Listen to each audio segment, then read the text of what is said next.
بسم اللہ الرحمن الرحیم الف لام میم۔ یہ کتاب یعنی قرآن مجید، اس میں کچھ شک نہیں کہ اللہ کا کلام ہے، پرہیزگاروں کے لیے رہنما ہے، جو غیب پر ایمان لاتے اور آداب کے ساتھ نماز پڑھتے اور جو کچھ ہم نے ان کو عطا فرمایا ہے اس میں سے خرچ کرتے ہیں، اور جو کتاب اے پیغمبر تم پر نازل ہوئی اور جو کتابیں تم سے پہلے پیغمبروں پر نازل ہوئیں سب پر ایمان لاتے اور آخرت کا یقین رکھتے ہیں۔ یہی لوگ اپنے پروردگار کی طرف سے آئی ہوئی ہدایت پر ہیں اور یہی لوگ کامیاب ہیں۔ جو لوگ کافر ہیں انہیں تم نصیحت کرو یا نہ کرو ان کے لیے برابر ہے، وہ ایمان نہیں لانے کے۔ اللہ نے ان کے دلوں اور کانوں پر مہر لگا رکھی ہے اور ان کی آنکھوں پر پردہ پڑا ہوا ہے اور ان کے لیے بڑا عذاب تیار ہے۔ اور بعض لوگ ایسے ہیں جو کہتے ہیں کہ ہم اللہ پر اور روز آخر پر ایمان رکھتے ہیں، حالانکہ وہ ایمان نہیں رکھتے۔ یہ اپنے خیال میں اللہ کو اور مومنوں کو دھوکہ دیتے ہیں، مگر حقیقت میں اپنے سوا کسی کو دھوکہ نہیں دیتے اور اس سے بے خبر ہیں۔ ان کے دلوں میں کفر کا مرض تھا، اللہ نے ان کا مرض اور زیادہ کر دیا اور ان کے جھوٹ بولنے کے سبب ان کو دکھ دینے والا عذاب ہوگا۔ اور جب ان سے کہا جاتا ہے کہ زمین میں فساد نہ ڈالو تو کہتے ہیں کہ ہم تو اصلاح کرنے والے ہیں۔ دیکھو یہ بلا شبہ مفسد ہیں لیکن خبر نہیں رکھتے۔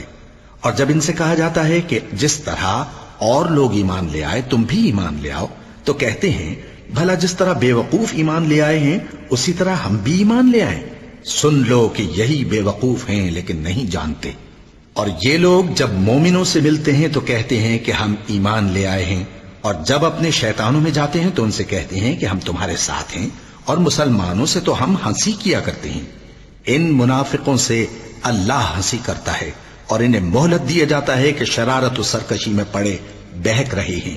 یہ وہ لوگ ہیں جنہوں نے ہدایت چھوڑ کر گمراہی خریدی، تو نہ تو ان کی تجارت ہی نے کچھ نفع دیا اور نہ یہ ہدایت یاب ہی ہوئے۔ ان کی مثال اس شخص کی سی ہے جس نے شب تاریک میں آگ جلائی، جب آگ نے اس کے ارد گرد کی چیزیں روشن کی تو اللہ نے ان لوگوں کی روشنی زائل کر دی اور ان کو اندھیروں میں چھوڑ دیا کہ کچھ نہیں دیکھتے۔ یہ بہرے ہیں، گونگے ہیں، اندھے ہیں کہ کسی طرح سیدھے رستے کی طرف لوٹ ہی نہیں سکتے۔ یا ان کی مثال میں کسی ہے کہ آسمان سے برس رہا ہو اور اس میں اندھیرے پر اندھیرا چھا رہا ہو اور بادل گرج رہا ہو اور بجلی کوند رہی ہو تو یہ کڑک سے ڈر کر موت کے خوف سے کانوں میں انگلیاں دے لے۔ اور اللہ کافروں کو ہر طرف سے گھیرے ہوئے ہے، قریب ہے کہ بجلی کی چمک ان کی آنکھوں کی بصارت کو اچک لے جائے۔ جب بجلی چمکتی اور ان پر روشنی ڈالتی ہے تو اس میں چل پڑتے ہیں، اور جب اندھیرا ہو جاتا ہے تو کھڑے کے کھڑے رہ جاتی ہیں۔ اور اگر اللہ چاہتا تو ان کے کانوں کی سنوائی اور آنکھوں کی بینائی دونوں کو زائل کر دیتا۔ بلا شبہ اللہ ہر چیز پر قادر ہے۔ لوگوں اپنے پروردگار کی عبادت کرو جس نے تم کو اور تم سے پہلے لوگوں کو پیدا کیا تاکہ تم اس کے عذاب سے بچو، جس نے تمہارے لیے زمین کو بچھونا اور آسمان کو چھت بنایا اور آسمان سے مے برسا کر تمہارے کھانے کے لیے انواع و اقسام کے میوے پیدا کیے۔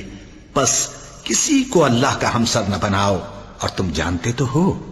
اور اگر تم کو اس کتاب میں جو ہم نے اپنے بندے پر نازل فرمائی ہے کچھ شک ہو تو اسی طرح کی ایک صورت تم بھی بنا لاؤ، اور اللہ کے سوا جو تمہارے مددگار ہوں ان کو بھی بلا لو اگر تم سچے ہو۔ پھر اگر ایسا نہ کر سکو اور ہرگز نہیں کر سکو گے تو اس آگ سے ڈرو جس کا ایندھن آدمی اور پتھر ہوں گے اور جو کافروں کے لیے تیار کی گئی ہے۔ اور جو لوگ ایمان لائے اور نیک عمل کرتے رہے ان کو خوشخبری سنا دو کہ ان کے لیے نعمت کے باغ ہیں جن کے نیچے نہریں بہہ رہی ہیں۔ جب انہیں ان میں سے کسی قسم کا میوہ کھانے کو دیا جائے گا تو کہیں گے یہ تو وہی ہے جو ہم کو پہلے دیا گیا تھا، اور ان کو ایک دوسرے کے ہم شکل میوے دیے جائیں گے، اور وہاں ان کے لیے پاک بیویاں ہوں گی اور وہ بہشتوں میں ہمیشہ رہیں گے۔ اللہ اس بات سے آر نہیں کرتا کہ مچھر یا اس سے بڑھ کر کسی چیز مثلا مکھی مکڑی وغیرہ کی مثال بیان فرمائے۔ اب جو مومن ہیں وہ یقین کرتے ہیں کہ وہ ان کے پروردگار کی طرف سے سچ ہے، اور جو کافر ہیں وہ کہتے ہیں کہ اس مثال سے اللہ کی مراد ہی کیا ہے۔ اس سے اللہ بہتوں کو گمراہ کرتا ہے اور بہتوں کو ہدایت بخشتا ہے، اور گمراہ بھی کرتا ہے تو نافرمانوں ہی کو، جو اللہ کے اقرار کو مضبوط کرنے کے بعد توڑ دیتے ہیں اور جس چیز یعنی رشتہ قرابت کے جوڑے رکھنے کا اللہ نے حکم دیا ہے اس کو قطع کیے ڈالتی ہیں اور زمین میں خرابی کرتے ہیں، یہی لوگ نقصان اٹھانے والے ہیں۔ کافرو، تم اللہ سے کیوں کر منکر ہو سکتے ہو؟ جس حال میں کہ تم بے جان تھے تو اس نے تم کو جان بخشی، پھر وہی تم کو مارتا ہے، پھر وہی تم کو زندہ کرے گا، پھر تم اسی کی طرف لوٹائے جاؤ گے۔ وہی تو ہے جس نے سب چیزیں جو زمین میں ہیں تمہارے لیے پیدا کی، پھر آسمانوں کی طرف متوجہ ہوا تو ان کو ٹھیک ٹھیک 7 آسمان بنا دیا، اور وہ ہر چیز سے خبردار ہے۔ اور وہ وقت یاد کرنے کے قابل ہے جب تمہارے پروردگار نے فرشتوں سے فرمایا کہ میں زمین میں اپنا نائب بنانے والا ہوں۔ انہوں نے کہا، کیا تو اس میں ایسے شخص کو نائب بنانا چاہتا ہے جو خرابیاں کرے اور کچھ تو خون کرتا پھرے؟ اور ہم تیری تعریف کے ساتھ تسبیح و تقدیس کرتے رہتے ہیں۔ فرمایا، میں وہ باتیں جانتا ہوں جو تم نہیں جانتے۔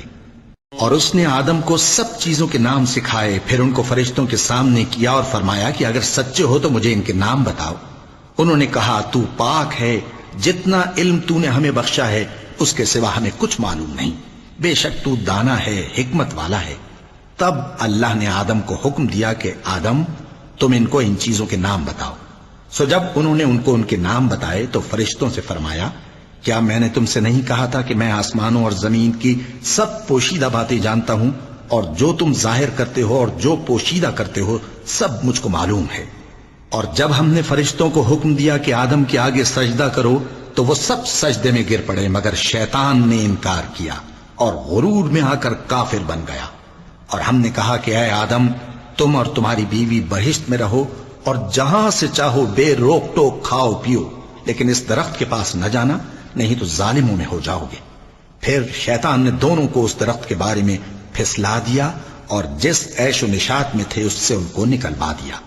تب ہم نے حکم دیا کہ بہشت بری سے چلے جاؤ، تم ایک دوسرے کے دشمن ہو، اور تمہارے لیے زمین میں ایک وقت تک ٹھکانہ اور معاش مقرر کر دیا گیا ہے۔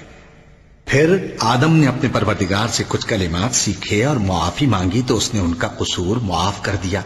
بے شک وہ معاف کرنے والا ہے، بڑا مہربان ہے۔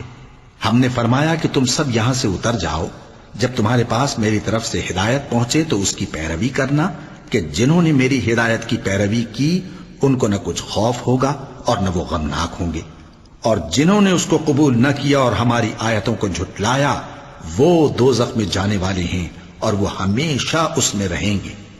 اے آل یعقوب، میرے وہ احسان یاد کرو جو میں نے تم پر کیے تھے، اور اس اقرار کو پورا کرو جو تم نے مجھ سے کیا تھا۔ میں اس اقرار کو پورا کروں گا جو میں نے تم سے کیا تھا، اور مجھی سے ڈرتے رہو۔ اور جو کتاب میں نے اپنے رسول محمد صلی اللہ علیہ وآلہ وسلم پر نازل کی ہے، جو تمہاری کتاب یعنی تورات کو سچا کہتی ہے، اس پر ایمان لاؤ اور اس سے منکر اول نہ بنو، اور میری آیتوں میں تحریف کر کے ان کے بدلے تھوڑی سی قیمت یعنی دنیاوی منفعت نہ حاصل کرو، اور مجھی سے خوف رکھو، اور حق کو باطل کے ساتھ نہ ملاؤ، اور سچی بات کو جان بوجھ کر نہ چھپاؤ، اور نماز پڑھا کرو اور زکوٰۃ دیا کرو، اور اللہ کے آگے جھکنے والوں کے ساتھ جھکا کرو۔ یہ کیا عقل کی بات ہے کہ تم لوگوں کو نیکی کرنے کو کہتے ہو اور اپنے تئیں فراموش کیے دیتے ہو، حالانکہ تم اللہ کی کتاب بھی پڑھتے ہو؟ کیا تم سمجھتے نہیں؟ اور رنج و تکلیف میں صبر اور نماز سے مدد لیا کرو، اور بے شک نماز گراں ہے، مگر ان لوگوں پر گراں نہیں جو عجز کرنے والے ہیں، جو یقین کیے ہوئے ہیں کہ وہ اپنے پروردگار سے ملنے والے ہیں اور اس کی طرف لوٹ کر جانے والے ہیں۔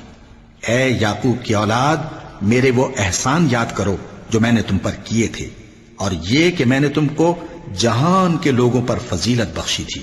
اور اس دن سے ڈرو جب کوئی کسی کے کچھ بھی کام نہ آئے، اور نہ کسی کی سفارش منظور کی جائے، اور نہ کسی سے کسی طرح کا بدلہ قبول کیا جائے، اور نہ لوگ کسی اور طرح مدد حاصل کر سکیں۔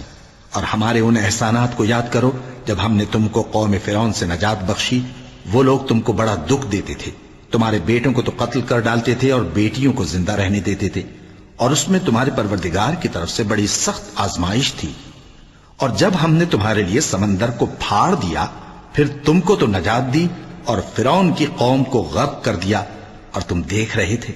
اور جب ہم نے موسیٰ سے 40 رات کا وعدہ کیا تو تم نے ان کے پیچھے بچڑے کو معبود مقرر کر لیا، اور تم ظلم کر رہے تھے، پھر اس کے بعد ہم نے تم کو معاف کر دیا تاکہ تم شکر کرو۔ اور جب ہم نے موسیٰ کو کتاب اور معجزے عنایت کیے تاکہ تم ہدایت حاصل کرو، اور جب موسیٰ نے اپنی قوم کے لوگوں سے کہا کہ بھائیو، تم نے بچڑے کو معبود ٹھہرانے میں اپنی جانوں پر ظلم کیا ہے، تو اپنے پیدا کرنے والے کے آگے توبہ کرو، پھر اپنوں کو قتل کرو، تمہارے خالق کے نزدیک تمہارے حق میں یہی بہتر ہے۔ پھر اس نے تمہارا قصور معاف کر دیا، وہ بے شک بڑا معاف کرنے والا ہے، بڑا مہربان ہے۔ اور جب تم نے موسیٰ سے کہا کہ موسیٰ، جب تک ہم اللہ کو سامنے نہ دیکھ لیں گے تم پر ایمان نہیں لائیں گے، تو تم کو بجلی نے آ گھیرا اور تم دیکھ رہے تھے، پھر موت آ جانے کے بعد ہم نے تم کو اثر نو زندہ کر دیا تاکہ احسان مانو، اور ہم نے بادل کا تم پر سایہ کیے رکھا اور تمہارے لیے من و سلوہ اتارتے رہے کہ جو پاکیزہ چیزیں ہم نے تم کو عطا فرمائی ہیں ان کو کھاؤ پیو، مگر تمہارے بزرگوں نے ان نعمتوں کی کچھ قدر نہ جانی، اور وہ ہمارا کچھ نہیں بگاڑتے تھے بلکہ اپنا ہی نقصان کرتے تھے۔ اور جب ہم نے ان سے کہا کہ اس گاؤں میں داخل ہو جاؤ اور اس میں جہاں سے چاہو خوب کھاؤ پیو، اور دیکھنا دروازے میں داخل ہونا سجدہ کرتے ہوئے اور حطوتن کہنا، ہم تمہارے گناہ معاف کر دیں گے اور نیکی کرنے والوں کو اور زیادہ دیں گے۔ تو جو ظالم تھے انہوں نے اس لفظ کو جس کا ان کو حکم دیا تھا بدل کر اس کی جگہ اور لفظ کہنا شروع کیا، پس ہم نے ان ظالموں پر آسمان سے عذاب نازل کیا کیونکہ نافرمانیاں کیے جاتے تھے۔ اور جب موسیٰ نے اپنی قوم کے لیے ہم سے پانی مانگا تو ہم نے کہا کہ اپنی لاٹھی پتھر پر مارو، انہوں نے لاٹھی ماری تو اس میں سے 12 چشمے پھوٹ نکلے، اور تمام لوگوں نے اپنا اپنا گھاٹ معلوم کر کے پانی پی لیا۔ ہم نے حکم دیا کہ اللہ کی عطا فرمائی ہوئی روزی کھاؤ اور پیو، اور زمین میں فساد نہ کرتے پھرنا۔ اور جب تم نے کہا کہ موسیٰ، ہم سے ایک ہی کھانے پر صبر نہیں ہو سکتا، تو اپنے پروردگار سے دعا کیجئے کہ ترکاری اور ککڑی اور گیہوں اور مسور اور پیاز وغیرہ جو نباتات زمین سے اگتی ہیں ہمارے لیے پیدا کر دے۔ انہوں نے کہا کہ عمدہ چیزیں چھوڑ کر ان کے بدلے ناقص چیزیں کیوں چاہتے ہو؟ اگر یہی چیزیں مطلوب ہیں تو کسی شہر میں جا اترو، وہاں جو مانگتے ہو مل جائے گا۔ اور آخر کار ذلت و رسوائی اور محتاجی و بے نوائی ان سے چمٹا دی گئی، اور وہ اللہ کے غضب میں گرفتار ہو گئے۔ یہ اس لیے کہ وہ اللہ کی آیتوں سے انکار کرتے تھے اور اس کے نبیوں کو ناحق قتل کر دیتے تھے، یعنی اس لیے کہ نافرمانی کیے جاتے اور حد سے بڑھے جاتے تھے۔